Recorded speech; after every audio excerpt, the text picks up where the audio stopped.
evening, and welcome to another Mothman podcast. We are your number one source for sci-fi and paranormal podcast. Also be listening for podcasts from Moth and Flame. You'll be hearing about hypnotherapy and mediumship. And also, please like and subscribe and comment on YouTube. Follow us on Spotify, Google Podcasts, Instagram, Twitter, and more. And you can find out a lot more about our services on mothmanpodcast.com. Good evening, everyone. Hi, I'm Darrell, and here with me is Bruce. Hey, it's Bruce. I'm here. Bruce, tonight, we've had some exciting stuff off the coast of North Carolina, and we've been talking about UFOs in the past, and this is our series on the UFOs. We'll just expand on it tonight. So, you want to talk a little bit about what we've seen this out there? is like current. This is a hot topic. This just happened. This was like, what, the 4th or 5th of October it happened? There was a man named William Guy. He was on a ferry off the coast of the Outer Banks, and they were out in the middle of the ocean. And as they were out in the middle of the ocean, he took his cell phone and he recorded a cluster of UFOs, basically. I mean, out in the middle of nowhere. There's no way that could have been, people were saying it could be parachute flares, it could be a military exercise, but when you look in the video, there's nothing around but ocean. Yeah. There are no boats. There's not a plane in the sky. Well, I was military and I was a paratrooper, and there's no way I will be jumping out in the middle of the ocean. Oh yeah, and I've seen parachute. Unless the Navy's got some kind of special operation going. But because I was in the Army and I saw plenty of parachute flares when we did like our night ranges and training and stuff, and that is not a parachute flare. It's just. But everybody tries to come up with some other excuse rather than trying to face the facts anymore. So. One of the things that's going on right now, too, is, there's a lot of talk, and you discussed this before we went on the air. It seems like the more that we open up to the government's opening up and talking about this, we're seing more and more things happening, too. Exactly.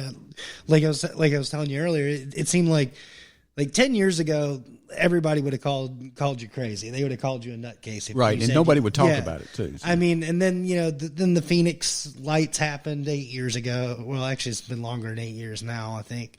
But, I mean, the Phoenix lights happened back in the 90s. People talked about that, but they kind of swept that under the rug. But like I said, up until about 10 years ago, no one was, everybody was kind of brushing it off. Now the governments are declassifying this stuff, especially like the British government and the United States government. They've been, slowly declassifying some information and releasing it out to the public, saying that they are at least acknowledging it, that they've had agencies investigating it, even though they used to lie to us and say that they weren't. It's... And you'd be surprised if you go back and look at the people that really believe in this UFOs. You got Jimmy Carter, you got Reagan, Gorbachev. Yeah, and if you go back and do some research, you'll find out that Russia is they've even started talking about a intergalactic Congress or an intergalactic government. Yeah. They are really.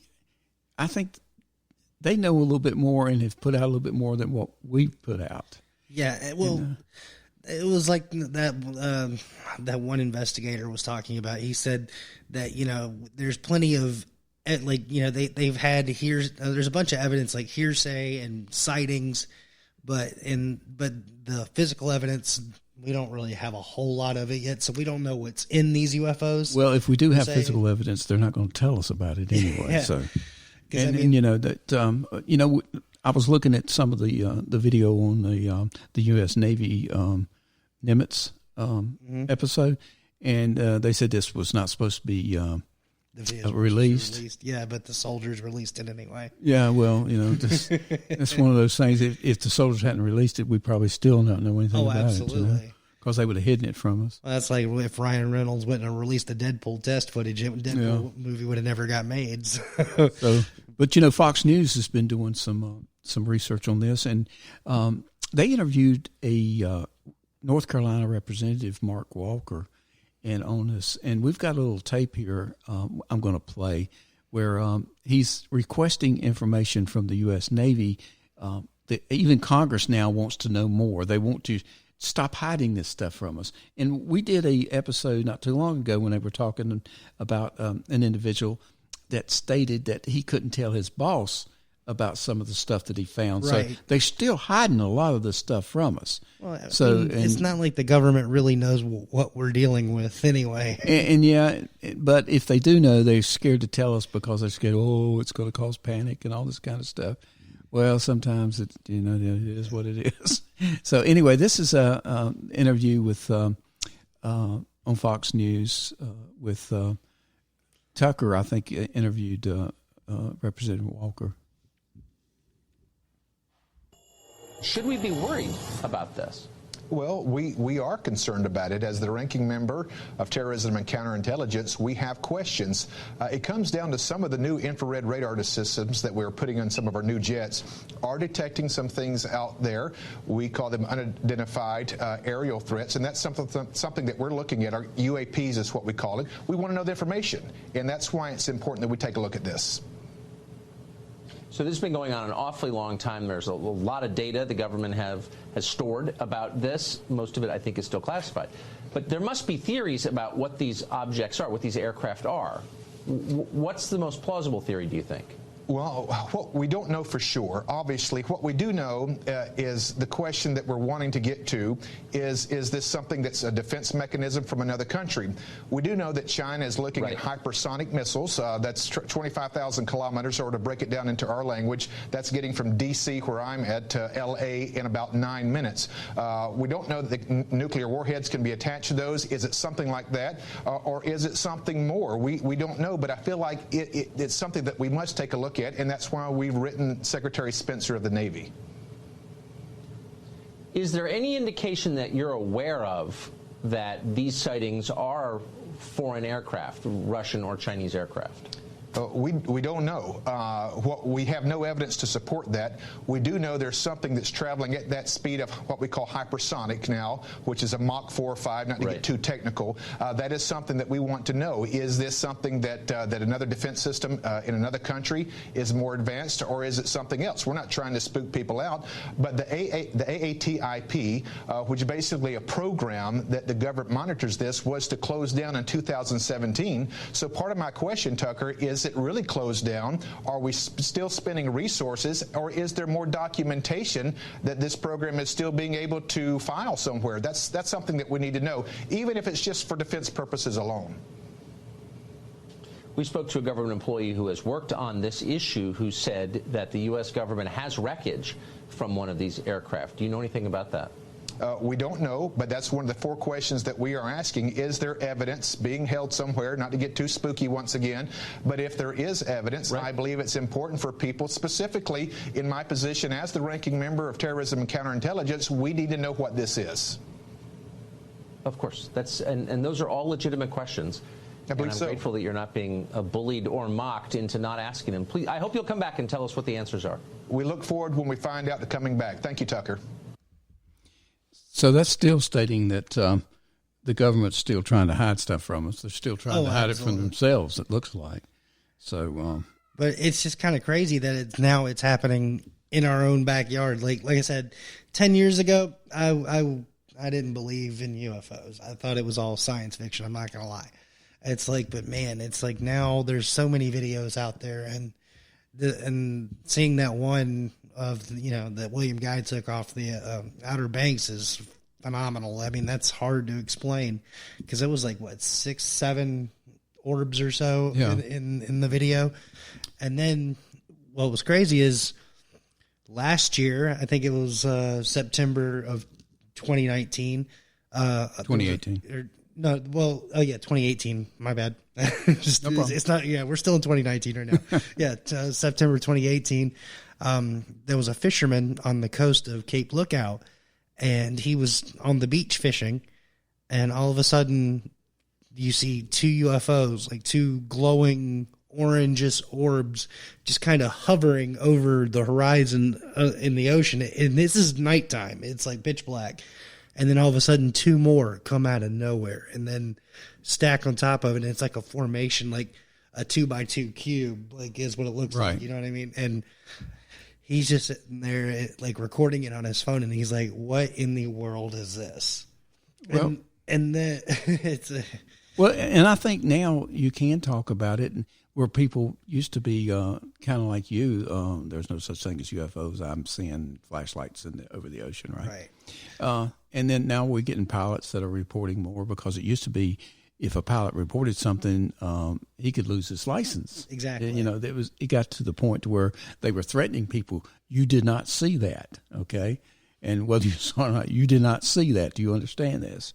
So now they're coming out and talking to this, and so I'm hoping that's a good thing, in that making the public more aware of what's going on. It's just the whole bottom line is you're always going to have the skeptics that's going to say, well, this is a bunch of BS. It's not going to be true or anything, and then they'll change their mind when something lands in front of them, picks them up, and carries them away. And then in 2017, there was a guy that spotted 6 red orb UFOs in Greensboro, like above his house. And oh yeah, that's you can. I saw that. Yeah, I mean, so it's kind of weird that just in like the last 3 years here, like in North Carolina alone, we've had a good amount of UFO sightings. And when you were looking that up, you also saw where people were responding to it, saying that they're seeing things too. Oh, absolutely. One of the comments on that video, there was one of the comments was from 6 months ago, and this lady said that she had been seeing the same thing out in Pender County. And then 2 weeks ago, another girl commented on that same video saying that she was seeing seeing stuff as well, the same red orbs, and she even kind of referenced the Phoenix Lights. She said it was like, it looked like the triangle formation of the red lights. So I thought that was pretty interesting, and it's too similar to be a coincidence, right?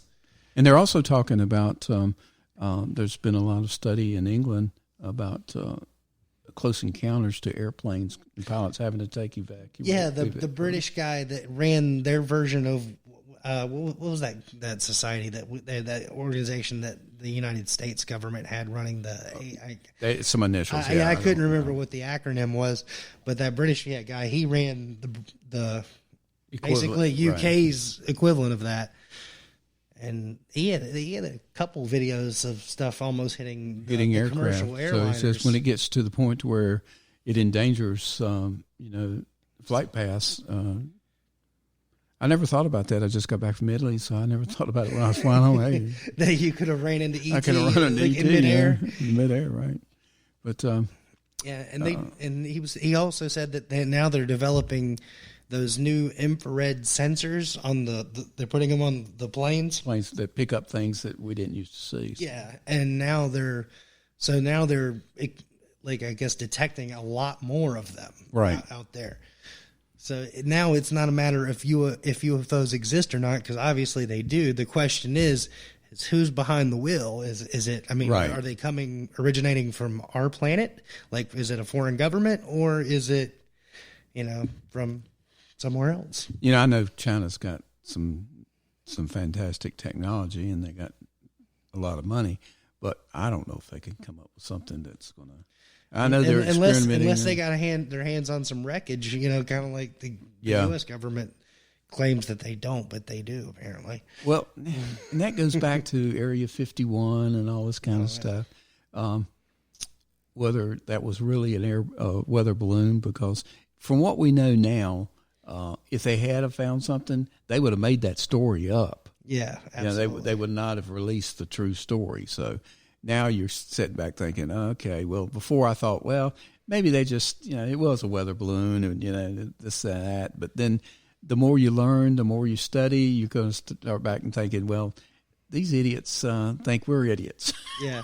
And there's been like a couple accounts, like I think in like like Georgia near the Okefenokee Swamp. Is it Okefenokee? Okefenokee, yeah. Like where there was a couple UFO sightings near the swamp over there, and they're like, "Oh, it's just a ball of methane gas, swamp gas," you know? Like, yeah, okay, because that can travel at hypersonic, speeds and just disappear out into the horizon. Well, I'm not saying everything we see is truly, because UFO stands for unidentified flying object. So we're not saying it's from outer space. We just can't identify it. But I think there's something out there that we can't explain. Again, just like you and I find in all these investigations we go on, we never make up any evidence, or we don't take anything away. We just give you what we find. And there's some things out there that there's just no way that you and I could sit here all night and figure out exactly what that was. But I mean, and the question is the government in on it? Yeah. Or are they just as afraid as we are of actually knowing the truth and not wanting to know? Right. Well, there's we've since the incident in at Area 51. If you look back and start tracking forward, there's a lot of technology that's come about since then. Yeah. And are we that smart, or did we reverse engineer it? Right. Or that's started to say, more advanced. I mean, are we learning from somebody else? Because that's that's just the way things are. And that's always been conspiracy theory number one. They always said, "Oh, smartphones." They came out of nowhere real quick. But things are changing, and I understand that you can take a little technology and grow from that, and that's the reason back in 10, 15 years, 20 years ago, the phone was the size of a suitcase that you carried with you. Yeah. And you had like an 18-mile long cord, and it was mounted to the wall.